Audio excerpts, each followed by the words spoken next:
और मोहन दो भाई थे। दोनों की शादी हो जाती है, लेकिन शादी के बाद दोनों के बीच एक नई लड़ाई की शुरुआत होती है। और लड़ाई इस बात की कि माँ को रखेगा कौन। देखो रोहन, इस बार मैंने माँ को पूरे 8 दिन ज्यादा रखा। तुम समझ सकते हो कितनी तकलीफ होती है। कैसे कैसे करके तो मैं घर चला रहा हूँ। अरे वाह भैया वाह, 8 दिन ज्यादा में तो आपका बजट खराब हो गया। याद है 2 साल पहले जब आप दिवाली में अमेरिका गए थे तो मैंने पूरे 17 दिन माँ को एक्स्ट्रा रखा था। अब बात निकली है तो मैं बोल देता हूँ, तुम्हारी बीवी ने माँ को जो साड़ी देकर भेजा था ना, वो सेम साड़ी मेरी नौकरानी भी पहन कर आ गई थी। पता है कितनी शर्म महसूस हुई मुझे। तभी वहाँ मोहन की बीवी आ जाती है। बस करिए रोहन, मैंने तो अच्छी ही साड़ी दिलाई थी। अब क्या एक बुढ़िया के लिए मैं डिजाइनर कपड़े लेकर आऊं? कम से कम लाई तो, आप तो वो भी नहीं करते। तभी वहाँ रोहन की बीवी भी आ जाती है। देखो हम क्या करते हैं क्या नहीं, ये हमें ना बताओ। अगर हम गिनाने में आ जाएं कि हम क्या क्या करते हैं ना, तो शर्मिंदा हो जाओगे आप लोग। दूर खड़ी माँ बच्चों के साथ बच्चों की सारी बातें सुन रही होती है। वो अपने कमरे में जाती है जहाँ रोहन का बेटा उन्हें कहता है, दादी मैं बड़ा होकर पैसे कमाऊंगा तो आपको बहुत खुश रखूंगा। बेटा मैं तब तक रहूं ना रहूं, पर तुम अपने माँ बाप को कभी कोई कमी नहीं होने देना, उनकी हमेशा इज्जत करना। तभी वहाँ रोहन की बीवी आ जाती है। अरे माँ जी, क्या उठपटांग मेरे बच्चे को सिखा रही हैं? मैंने हमेशा अच्छी शिक्षा दी है, आप कुछ गलत ना सिखाए। हाँ बहू, संस्कारों में तो मेरे ही कोई कमी रह गई थी। हाँ हाँ सुन लिया मैंने। जाइए अपने कपड़े समेटिए और निकलिए कुछ दिनों के लिए। हम भी सांस ले, थोड़ा तंग आ गए हैं। सास बैग लेकर कमरे में जाती है जहाँ उसके दोनों बच्चे होते हैं। चलो माँ, अब इन लोगों के सुख के दिन है। अच्छा माँ, ले तो जा रहा हूँ लेकिन ढंग से रहना। हाँ अरे एक मिनट। अच्छा माँ, ये हार जो पहन रखा है ना, इसे निकाल कर रख दीजिए। अरे माना कि आपका है लेकिन महंगा है, कहीं वहीं ना छोड़ आइएगा। भाभी, ये हार माँ को पापा ने दिया था। मरने से पहले तो वो ये हार निकालेंगी नहीं, तो हार का ख्वाब तो आप छोड़ ही दे। ये बोलकर वो लोग वहाँ से निकल जाते हैं। देखो मुझे तो तुम मेरे मायके ही उतार दो, मैं तो इस बुढ़िया के साथ रहने से रही। अरे ये क्या बोल रही हो? माँ सुन रही है ना?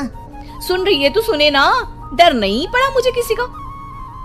अरे बेटा जरा साइड में रोक ले, न सामने मंदिर दिख रहा है ना, वहाँ भगवान को हाथ जोड़कर आती हूँ। मोहन गाड़ी रोक देता है। माँ उतर जाती है। धीरे धीरे चलते हुए वो उन दोनों से काफी दूर निकल जाती है। काफी देर तक माँ वापस नहीं आती तो मोहन उन्हें ढूंढने उतर जाता है। अब ये माँ कहाँ चली गई? अरे पता भी है कि अभी दूर जाना है, लेकिन अपने सिवा किसी और के बारे में सोचती नहीं।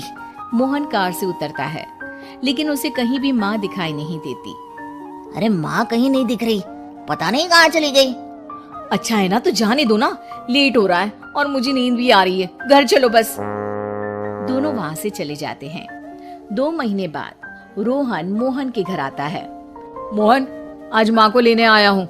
मैं नहीं चाहता था कि एक भी दिन लेट हो और तू मुझ पर माँ को रखने का एहसान दिखाए। अब लेकिन माँ मेरे पास नहीं है। माँ नहीं है मतलब? वो तो मेरे पास भी नहीं है। कहाँ गई माँ? वाह, कभी माँ की चिंता की? 2 महीने से तो एक फोन भी नहीं किया, आज माँ की टेंशन दिखा रहे हैं आप। मोहन रोहन को सारी बात बता देता है। दोनों भाई साथ बैठ जाते हैं। चलो जो हुआ अच्छा ही हुआ, कम से कम हम शांति से तो जिएंगे। हाँ, अफसोस तो बस उस हार का रह जाएगा जो वो साथ ले गई। उधर माँ शांति से एक वृद्धाश्रम के बेंच में बैठी होती है। गले में हार नहीं होता क्योंकि उसी को बेचकर वृद्धाश्रम का किराया दिया होता है। इस कहानी में किसी को कोई सीख नहीं मिली, ना ही किसी को कोई सबक। कारण अगर सबक और सीख से लोग अपने वृद्ध माँ बाप की सेवा करते, उनकी इज्जत और मान सम्मान करते, तो शायद इस देश से वृद्धाश्रम हमेशा हमेशा के लिए बंद हो जाते। तो इस कहानी का अंत यही स्वीकार करें। कमला एक बहुत स्वार्थी महिला है। उसने पैसों के लिए एक ऐसे इंसान से शादी की जो पहले से शादीशुदा और एक बच्चे का पिता भी था। कमला के पति को मरे हुए एक अरसा बीत गया है। अब वो अपने सौतेले बेटे वैभव के साथ रहती है। वैभव के दिल में अपनी माँ को लेकर इतना डर है कि वो अपनी माँ के सामने एक शब्द नहीं बोल पाता। उसकी माँ जो कहती है उसको सर झुकाकर वही मानना पड़ता है। वैभव, तुमने अभी तक घर का काम क्यों नहीं किया? तुमसे कितनी बार कहा है कि सूरज निकलने से पहले तुम घर की साफ सफाई पूरी कर दिया करो। वैभव कुछ नहीं बोलता, चुपचाप सर झुकाए अपनी माँ की बात सुनता रहता है। तभी पास में खड़ा नौकर सुखराम कहता है, मालकिन, वैभव बाबा को रात से तेज बुखार है, इसलिए वो सुबह जल्दी उठ नहीं पाए। उनके बदले मैं घर की साफ सफाई कर देता हूँ। इसे कोई बुखार नहीं है, मैं इसे अच्छी तरह से जानती हूँ। ये सब काम न करने के बहाने हैं। सुखराम काका, बोल दो इसे, सारे घर का काम यही करेगा, और इससे समय पर अपना काम पूरा नहीं किया तो इससे आज का खाना भी नहीं मिलेगा। मगर मालकिन, वैभव बाबा की सच में ही तबीयत खराब है, आप एक बार देख तो लीजिए। कमला बिना कुछ बोले वहां से चली गई और बेचारा वैभव तेज बुखार में भी काम करता रहा। कमला वैभव की शादी एक ऐसी लड़की से कराना चाहती थी जो अनपढ़ हो, और कमला से इसी तरह डरे जिस तरह वैभव डरता है, ताकि वैभव की सारी जायदाद और धन दौलत उसकी मुट्ठी में रहे। लेकिन आज के जमाने में ऐसी लड़की मिलना मुश्किल है। कमला कार में यही सब कुछ सोचती जा रही थी कि तभी रास्ते में, अरे ड्राइवर, तुमने कार क्यों रोक दी? और ये इतना शोर कैसा? मैडम, आगे कुछ बंजारों का खेल चल रहा है, इसलिए भीड़ लगी है। मैं अभी भीड़ को साइड में करवाकर कार निकालता हूँ। ड्राइवर भीड़ को साइड करके कार निकालने की कोशिश करने लगा कि तभी कमला की नजर रस्सी पर चल रही एक फुलवा नाम की बंजारन पर पड़ी। क्यों ना मैं इस बंजारन की शादी वैभव से करा दूं? ये तो अनपढ़ लग रही है, मेरे पैरों तले दबकर भी रहेगी। मुझे अभी इसके माँ बाप से बात करनी होगी। ये सोचकर कमला ने उन बंजारों से बात की और उन्हें शाम को अपने घर बुलाया। फुलवा के माता पिता वहां उसे लेकर आ गए। उन्होंने इतना आलीशान घर पहले कभी नहीं देखा था। अच्छा हुआ आप लोग आ गए। देखिए, मुझे घुमा फिरा कर बात करने की आदत नहीं है, इसलिए सीधे सीधे मुद्दे पर आती हूँ। मुझे आपकी बेटी बहुत पसंद है। मैं अपने इकलौते बेटे की शादी आपकी बेटी फुलवा से कराना चाहती हूँ। इसके बदले में आप जो चाहो वो ले सकती है। तभी फुलवा की माँ कहती है, ये क्या कह रही है मैम साहब? कहीं आप हमारी गरीबी का मजाक तो नहीं उड़ा रही ना? आप मेरे बेटे से मिल लो। अगर आपको मेरा बेटा पसंद आता है तो मैं कल से ही शादी की तैयारी शुरू कर दूंगी। सुखराम, सुखराम, वैभव को लेकर आओ।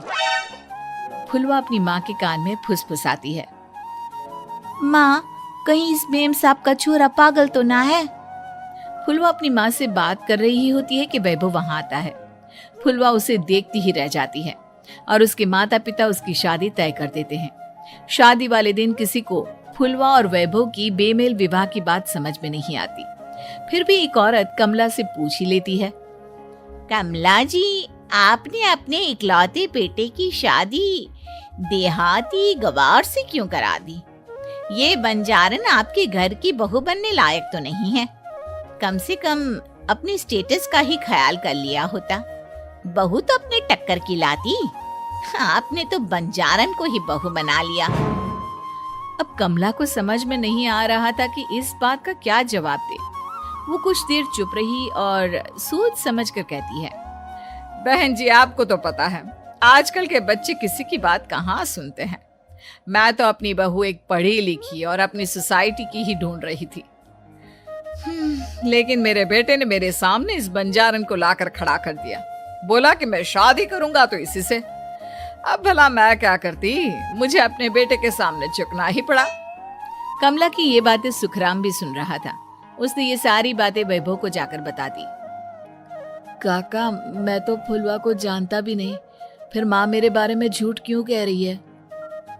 अरे बेटा, तुम कितने भोले हो, तुम्हें कुछ भी नहीं पता। तुम्हारे पिता अपनी सारी संपत्ति तुम्हारे नाम करके गए हैं। तुम्हारी माँ नहीं चाहती कि ये संपत्ति तुम्हें मिले, इसलिए उन्होंने तुम्हारी अनपढ़ लड़की से शादी करवाई ताकि तुम्हारी तरह वो भी अपने हक के लिए आवाज ना उठा सके। सुखराम काका, मैं क्या करूं, आप ही बताओ। माँ के सामने आते ही मेरे हाथ पैर कांपने लगते हैं। मैं माँ को कुछ भी नहीं कह पाता। वे दोनों बात कर ही रहे थे कि अचानक कमला वहां आ गई। कमला को देखकर दोनों घबरा गए। तुम दोनों फिर कभी बातें कर लेना, अभी फेरों का समय हो गया है, चलो जल्दी आओ।